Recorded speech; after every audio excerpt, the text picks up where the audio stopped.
જય શ્રી કૃષ્ણ। આજે આપણે સાંભળીશું વીર પસલીની વ્રત કથા। શ્રાવણ મહિનાના પહેલા રવિવારે આ વ્રતનો પ્રારંભ થાય છે અને બીજા રવિવારે આ વ્રત પૂરું થાય છે। બહેન ભાઈને ત્યાં જમે છે, ભાઈ બહેનને યથાશક્તિ ભેટ આપી રાજી કરે છે। એક ગામમાં એક કણબી રહેતો હતો। એને 7 છોકરા અને એક છોકરી હતી। છોકરી પરણાવેલી, પણ સાસરિયામાં વિરોધ થયેલો, એટલે કોઈ તેને તેડવા ન આવે। 6 ભાઈઓ તો કમાઈ કમાઈને ઘણા ધનવાન થયા અને અલગ રહેવા જતા રહ્યા, પણ 7મો ભાઈ સૌથી નાનો થાય એટલો પરિશ્રમ કરે ત્યારે પેટ પૂરતું માંડ મળે। ડોસો અને ડોશી, બહેન અને તેની સ્ત્રી બધા ભેગા રહેતા હતા। ખાનારા ઘણા અને કમાનાર તે એકલો જ, એટલે તે નિર્ધન જ રહ્યો। બહેનને થયું કે મારાથી બને તો ભાઈને ટેકો કરું, એમ સમજીને તે 6 ભાઈઓ પાસે કામ માગવા ગઈ।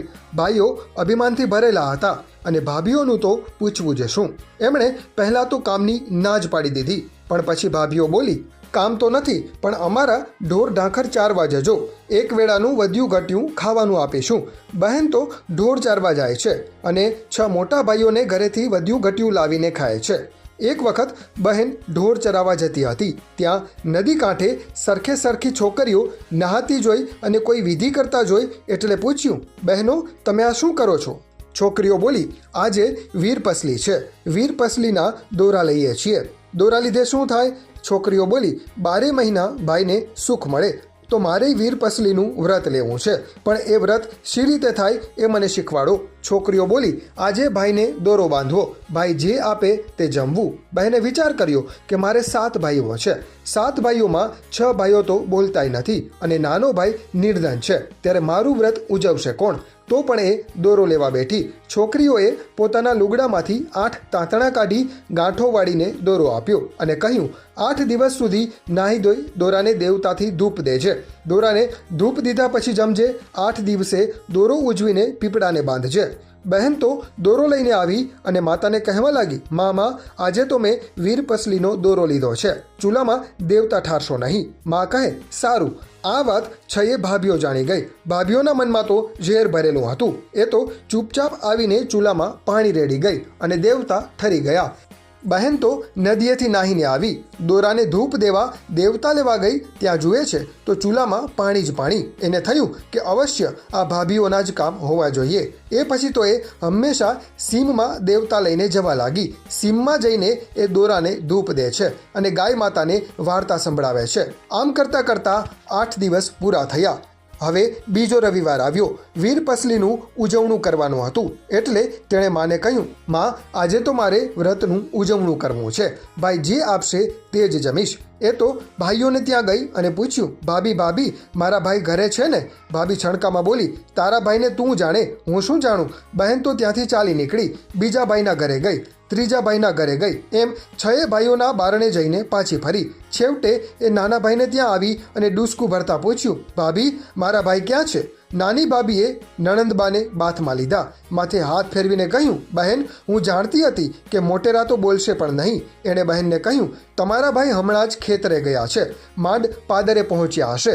બહેન ત્યાંથી દોડવા લાગી। પાદરે જઈને જુએ છે તો ભાઈ તો ઘણા છેટે દેખાયા। એણે સાદ દીધો, ભાઈ વીર પસલી, ભાઈ તો ખેતર પાસે પહોંચેલો। બહેનનો સાદ સાંભળી ઊભો રહ્યો।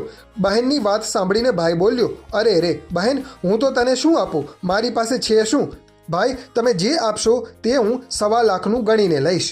ભાઈએ તો બહેનને બી માટે લીધેલા 1.25 શેર કોદરા આપ્યા, એક માટીનું ઢેફું આપ્યું અને પછેડીથી છોડીને 1 પૈસો આપ્યો। બહેને કોદરાને ઘઉં માનીને લીધા, ઢેફાને ગોળ માનીને લીધું અને પૈસાને સોનાનું નાણું માનીને લીધો। એ તો રાજી થતી ઘર ભણી નીકળી। ઘરે આવીને જુએ તો એનો વર એને તેડવા આવેલો, કોઈ દાડે નહીં અને આજે તેડવાનું ક્યાંથી સૂઝ્યું? એને તો જાણે વ્રત ફળ્યું। જમાઈ બોલ્યો, હું તો તેડવા આવ્યો છું, આજને આજ મોકલો, હું તેડીને જ જઈશ। સાસુ કહે, એવી ઉતાવળ શી છે? ઘણા દાડે આવ્યા છો તો આજનો દાડો રહી જાઓ, કાલે જજો। જમાઈએ હઠ પકડી, ના હું તો આજે જ તેડીને જઈશ। સાસુએ દીકરીને વળાવવાની ગોઠવણ કરવા માંડી। ઘરમાં જોયું તો દીકરીને આપવા જેવું કંઈ ન મળે। છએ ભાભીઓને ટીખળ કરવાનું મન થયું. એમણે ચીથરા, સાવરણી, જૂની ઈંડોણી અને કપડાના ડૂચાનું પોટલું વાળીને નણંદને માથે ચડાવ્યું. ડોશી દીકરીને જમાઈ સાથે વળાવી ઘરે આવી ત્યારે ડોશીને થયું કે દેવતા વિના દીકરી દોરાને ધૂપ ક્યાંથી દેશે? દોરાને ધૂપ નહીં દેવાય તો દીકરી ભૂખીને તરસી રહેશે. એ તો હાથમાં દેવતા લઈને દોડતી ગઈ અને સાદ દેવા લાગી. દીકરી, દીકરી, દેવતા લેતી જા. વર કહે, તારામાં કંઈ નહીં ને દેવતા આપવા કેમ આવ્યા? વહુ કહે, રૂડા પ્રતાપ એ દેવતાના કે તમે નહોતા તેડતા તે મને તેડી. આજે મારા વ્રતનું ઉજવણું છે. એમ કહી વરને વાવને ટોડલે બેસાડી વહુ નાહવા ઉતરી. નાહીને ભીને કપડે બહાર આવી અને વરને કહ્યું, પેલા પોટલામાંથી લુગડું નાખો ને. વરે પોટલું છોડ્યું અને કહ્યું, ક્યું ચીર આપું? વહુને થયું, કેવા મારી ઠેકડી કરે છે. એ બોલી, અમારે નિર્ધનને હીરને ચીર ક્યાંથી હોય? વરે લુગડું નાખ્યું. વહુ લુગડું જુએ છે તો કસબી કોરનું રૂપાળું અંબર. એને સવાલ થયો કે ખરેખર પોટલામાં જાત જાતની મોંઘા મૂલની સાડીઓ થઈ ગઈ. એણે તો બહાર આવી હરખમાં ને હરખમાં દોરાને ધૂપ દીધો. એના મનમાં થયું કે પૈસો આપું તો એ પાસેના ગામમાંથી સીધું લઈ આવે. છેડેથી પૈસો છોડીને જુએ છે તો સોનાનું નાણું. ઢેફું જુએ છે તો ગોળ થઈ ગયો હતો. કોદરા જુએ છે તો ઘઉં થઈ ગયા હતા. એના આશ્ચર્યનો પાર રહ્યો નહીં. એણે સોના નાણું આપી પોતાના પતિને સીધું લેવા મોકલ્યો. ત્યાં તો વાવની પાસે મોટી હવેલી થઈ ગઈ. સીધું લઈને વર આવ્યો. વહુને 7મા માળના ઝરૂખામાં બેઠેલી જોઈ તેને નવાઈ લાગી. વર તો ધીમે ધીમે મેડીએ ચડ્યો.